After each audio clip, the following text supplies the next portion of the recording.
All right, it's chip of the day. People love chip of the day. So this is going to be a 74LS 95. 95.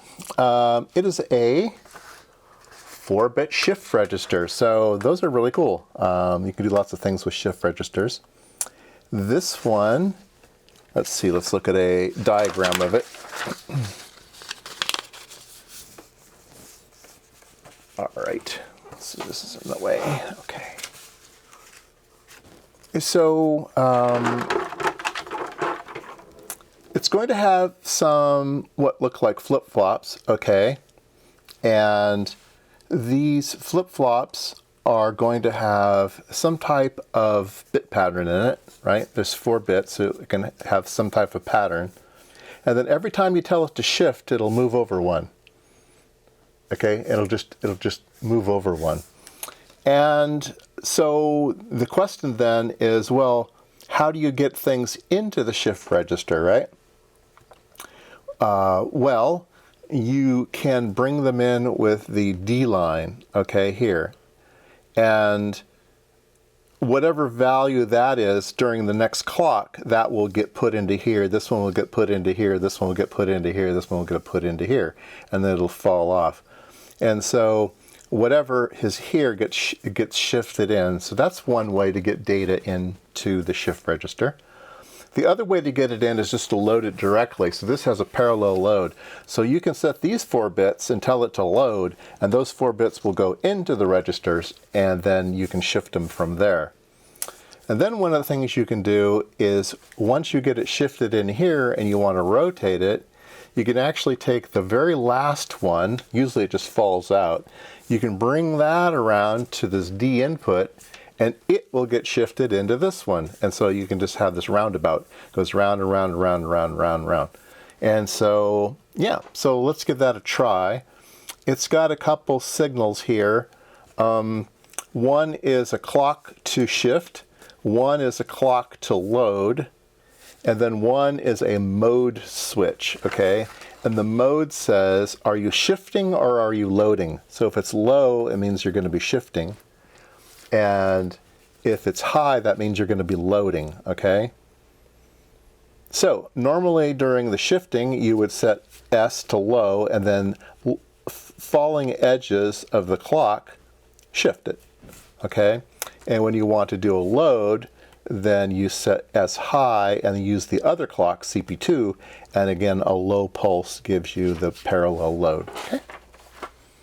So I have it wired over here.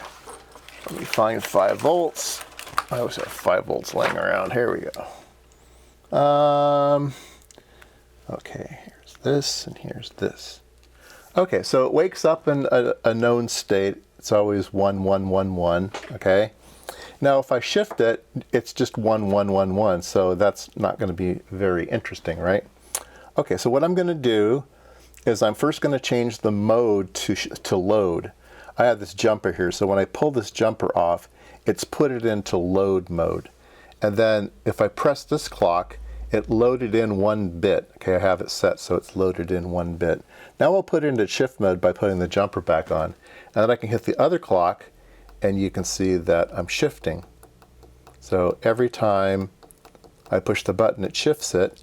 And I have it wired up such that the last one gets wrapped around to the front one again. So it's just going round and round and round. And so you can see it is a shift register.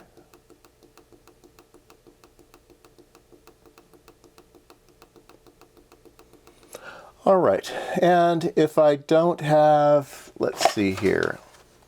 Let's go here, and pin 10 goes to pin 1. Okay, so let me disconnect the wraparound. Okay, this is the wraparound. So it's no longer wrapped around, so it'll shift, shift, shift. Oh, it was clocking in ones because I disconnected it, so the D line was just floating high, so it's shifting in ones all the time, okay? Yeah, so let me put that to a low state, so we'll be shifting in should be shifting in zeros. So I'm going to set pin 1. I'm going to set pin 1 to ground. All right. I am going to shift in our bit. All right, so now when I shift, it goes over, goes over, goes over, and then falls off the edge, and then they're all gone again, okay? So I hope that made sense.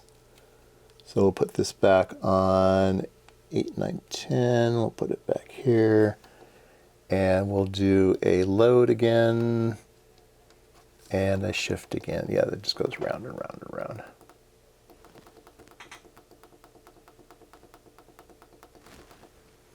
All right. So you can be creative with shift registers and do different things. But this was one of the main chips back in the day, the 74LS95. There you go, chip of the day.